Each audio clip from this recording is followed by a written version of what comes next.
Hello students, welcome to the lecture on negotiable instruments. And after this lecture, we will be able to learn the following objectives. Explain the characteristics of negotiable instruments. Understand types of negotiable instruments. Define endorsement. Describe discharge from liability. Learning about a dishonor of a negotiable. Describe noting and protesting. Explain liability of parties on negotiable instrument.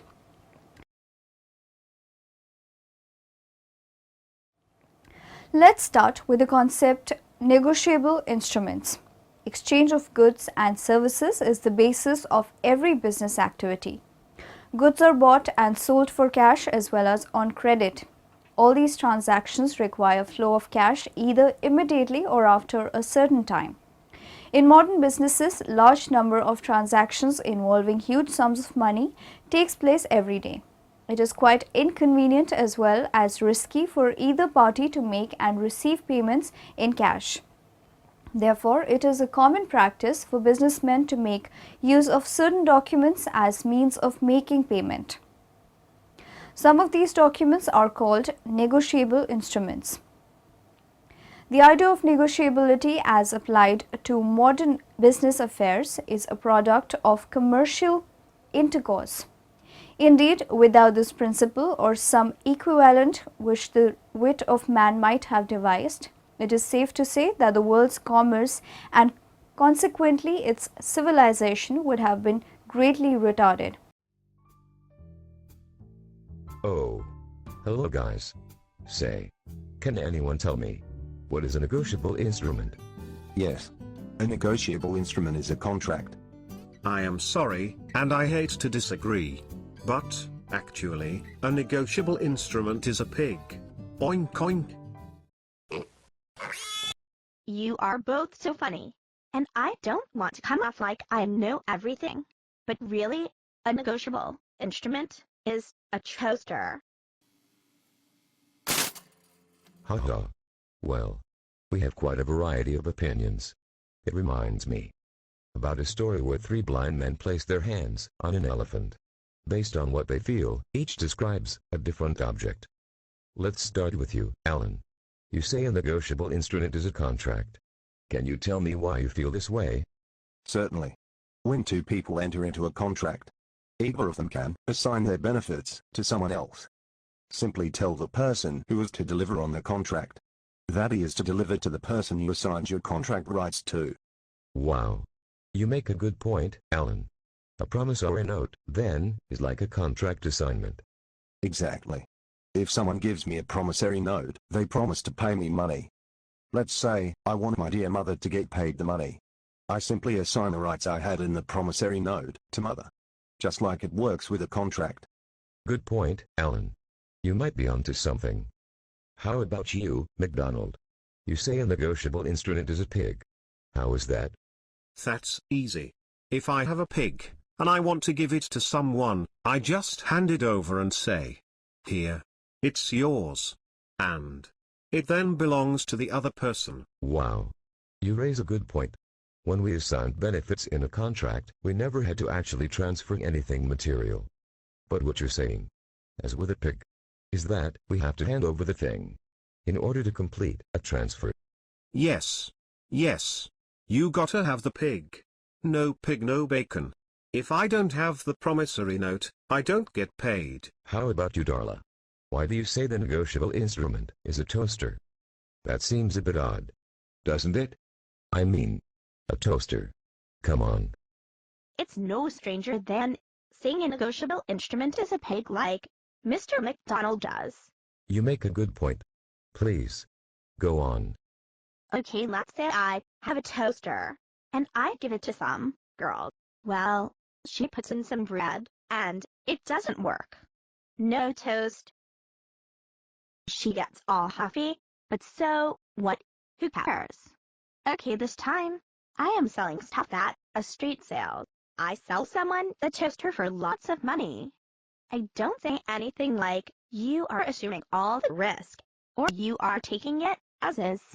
Well, that angry girl returns to my street sale, and she demands I give her money back. I look her right in the eye and say whatever. Why should I? And what did she say back to you?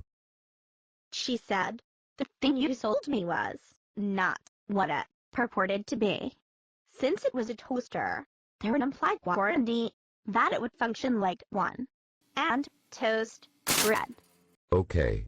You are saying that a negotiable instrument that is sold or given to someone else for value must be genuine and do what is expected of it, just like any other sale. Otherwise it would be a fraudulent sale. Yeah, people shouldn't pay money for something and get cheated, right? Anything you want to add to that? Yeah, just one thing. If I sell you the toaster and it doesn't work, and you sell it to someone else, that person cannot come to me and demand their money back. Okay. I see why that would be. I mean, it's not like you sold the toaster to that person. For sure. Just like with a toaster sold at a street sale. Your assurances only extend to the person you sell it to. That's right. Yes, or should I say, correct, Armando. Now, let's say someone takes the promissory note from the maker and then sells it to someone else. Okay. Are there any warranties of sale? Like there was with the toaster sold at the street sale. Yeah, that's what I'm saying. When I make or sell a promissory note, I am saying that it is genuine and that it will meet the buyer's expectations. Just like the toaster I sold at the street sale, it has to live up to expectations. I see. And if there is a problem with it, let's say the maker of the promissory note refuses to pay, well, then I am responsible to pay. Splendid. Anything else you would like to add? What was that? Don't mind him, he is just chasing some pig. There is one more thing. Yeah. What's that? Oh, nothing bad. Just that, if the person I sell the promissory note to then sells it to someone else, the buyer of it cannot make me pay. When the maker of the note refuses to honor it, Oh. Really? You're off the hook?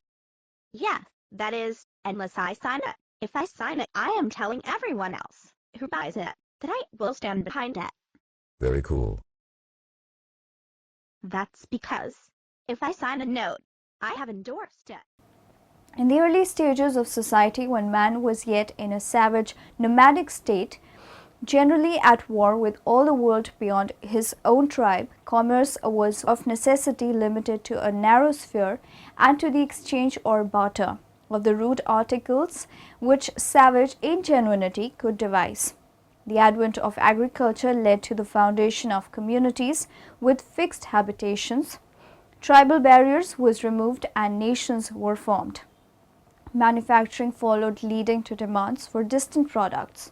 The exchange of commodities, however, article for article, was difficult and burdensome.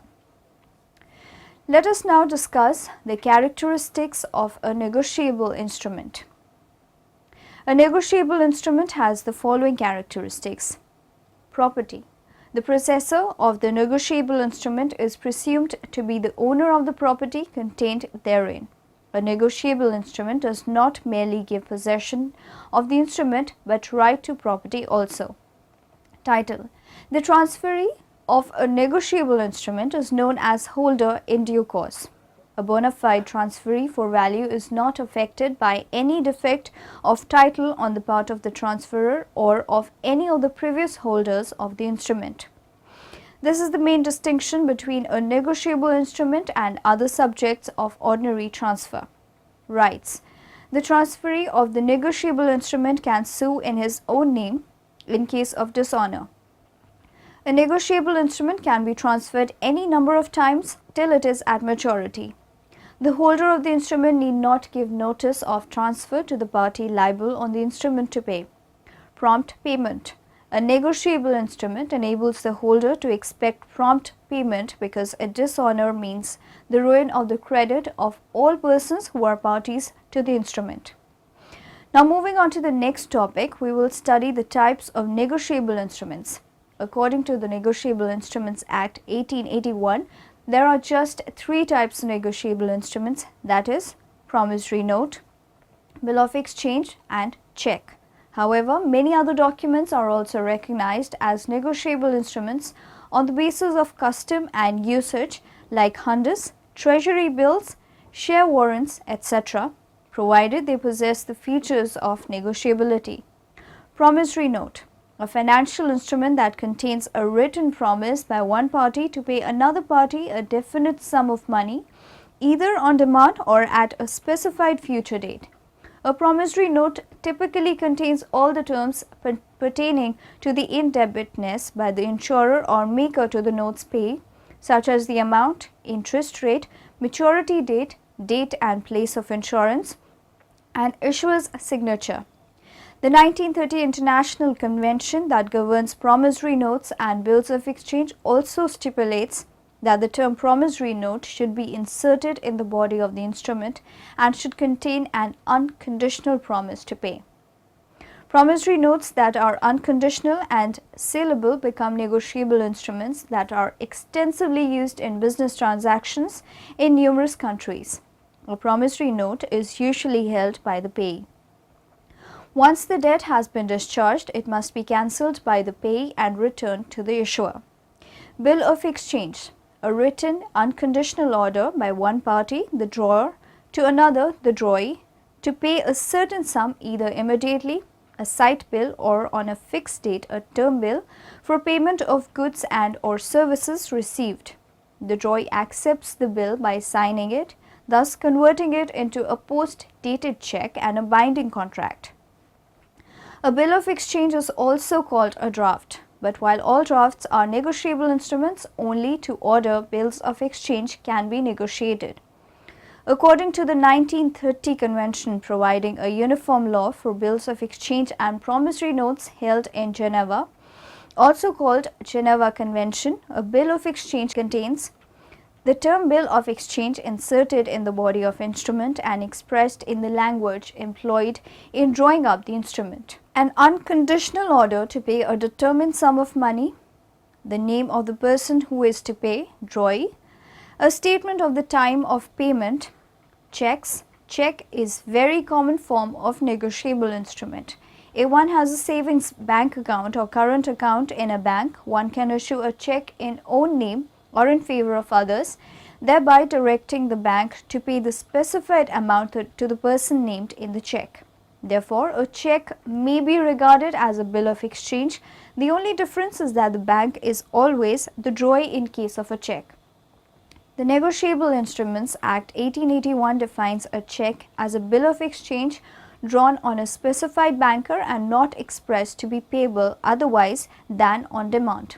Actually, a check is an order by the account holder or the bank directing his banker to pay on demand the specified amount to or to the order of the person named therein or to the bearer. Features of a check. Let us look into some important features of a check. A check must be in writing and duly signed by the drawer. It contains an unconditional order. It is issued on a specified banker only. The amount specified is always certain and must be clearly mentioned both in charts and words. Let's know the meaning of endorsement. The word endorsement in its literal sense means writing on the back of an instrument. But under the Negotiable Instruments Act, it means the writing of one's name on the back of the instrument or any paper attached to it with the intention of transferring the rights therein. Thus, endorsement is signing a negotiable instrument for the purpose of negotiation. The person who effects an endorsement is called an endorser, and the person to whom negotiable instrument is transferred by endorsement is called the endorsee. Essentials of a valid endorsement. The following are the essentials of a valid endorsement. It must be on the instrument. The endorsement may be on the back or face of the instrument, and if no space is left on the instrument, it may be made on a separate paper attached to it called allonage. It should usually be in ink. It must be made by the maker or holder of the instrument. A stranger cannot endorse it. It must be signed by the endorser. Full name is not essential. Initials may suffice. Thumb impression should be attested. Signature may be made on any part of the instrument. A rubber stamp is not accepted, but the designation of the holder can be done by a rubber stamp. It may be made either by the endorser merely signing his name on the instrument, it is a blank endorsement, or by any words showing an intention to endorse or transfer the instrument to a specified person. It is an endorsement in full. Who may endorse? The payee of an instrument is the rightful person to make the first endorsement. Thereafter, the instrument may be endorsed by any person who has become the holder of the instrument. The maker or the drawer cannot endorse the instrument, but if any of them has become the holder thereof, he may endorse the instrument. Types of endorse. Important kinds of endorsements are given. Blank or general endorsement. If the endorser signs his name only and does not specify the name of the endorsee, the endorsement is said to be in blank. Section 16(1). The effect of a blank endorsement is to convert the order instrument into bearer instrument, which may be transferred merely by delivery. Endorsement in full or special endorsement. If the endorser, in addition to his signature, also adds a direction to pay the amount mentioned in the instrument to or to the order of a specified person, the endorsement is said to be in full. Discharge of an instrument. An instrument is discharged when all the rights under it are extinguished so that the instrument ceases to be negotiable. For example, when the party primarily liable on the instrument, that is the maker or the acceptor, is discharged, the instrument is also discharged. After an instrument is discharged, all the parties are also discharged from their liabilities. Even holder in due course cannot claim the amount of the instrument from one party to the instrument. By payment in due course, section 10 and 82C, perhaps this is the most natural and usual mode of discharge of an instrument. All parties to an instrument are discharged by payment made in due course. Essential rules regarding payment. The payment should be made by the party primarily liable, that is, the maker of a note or the acceptor of a bill and the drawee of a check. If the payment is made by any endorser, the instrument will not be discharged, only that endorser and subsequent parties will be discharged. The payment of the instrument should be made at or after maturity. If the payment is made before maturity, it will not discharge the instrument unless the instrument is cancelled. If it is not cancelled, it is likely to reach again in the hands of a holder in due course who can enforce payment. Discharge of one or more parties. When one or more parties are discharged, the instrument continues to be liable and the undercharged parties remain liable on the instrument. Discharge by cancellation. Section 82A. Where the holder of an instrument with the intention of discharging the instrument cancels the name of the party primarily liable, that is, the maker of a note or the acceptor of a bill, the instrument is discharged. Discharge by release. Section 82B. Where the holder of the instrument releases any endorser or otherwise discharges him, then that endorser and subsequent parties are discharged from the liabilities. Discharge by payment. Section 82C. Where the party primarily liable on the instrument makes the payment, the instruments as well as all the parties to the instrument are discharged. For essential rules regarding payment, please refer to discharge of instrument. Discharge by allowing more than 48 hours to the drawee to accept the bill. Section 83. If the holder allows more than 48 hours to the drawee to consider whether or not he will accept the bill, all previous parties not consenting to such allowance are discharged from their liability to such holder. Dishonor of a negotiable instrument. When a negotiable instrument is dishonored, the holder must give a notice of dishonor to all the previous parties in order to make them liable. Dishonor by non-acceptance. Section 91. A bill of exchange can be dishonored by non-acceptance in the following ways. If a bill is presented to the drawee for acceptance and he does not accept it within 48 hours from the time of presentment for acceptance, when the drawee is a fictitious person or if he cannot be traced after reasonable search. Duties of the holder upon dishonor. Notice of dishonor. When a promissory note, bill of exchange or check is dishonored by non-acceptance or non-payment, the holder must give notice of dishonor to all the parties to the instrument whom he seeks to make liable thereon. Noting and protesting.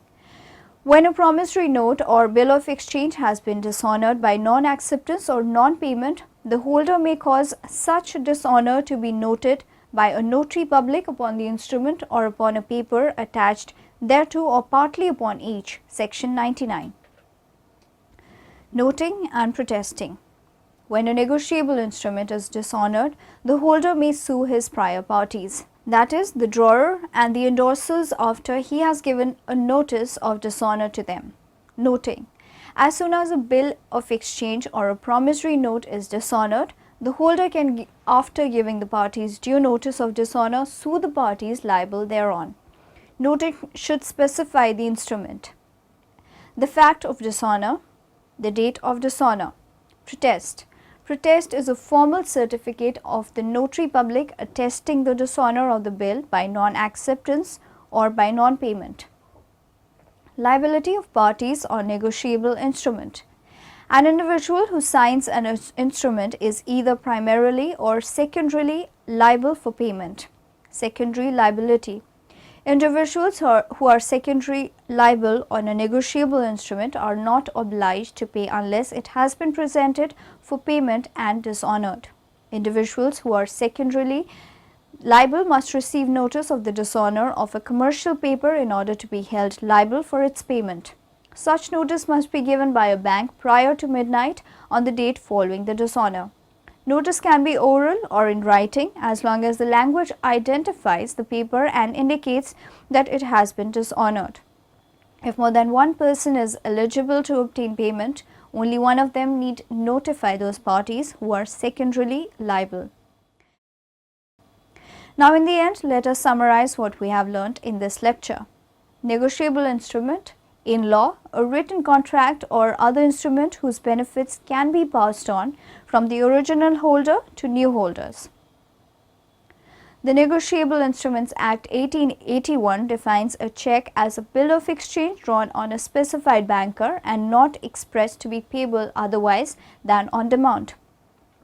The word endorsement in its literal sense means writing on the back of an instrument. But under the Negotiable Instruments Act, it means the writing of one's name on the back of the instrument or any paper attached to it with the intention of transferring the rights therein. An instrument is discharged when all the rights under it are extinguished so that the instrument ceases to be negotiable. For example, when the party primarily liable on the instrument, that is, the maker or the acceptor, is discharged, the instrument is also discharged. Any material alteration of a negotiable instrument renders the same void as against anyone who is party thereto at the time of making such alteration.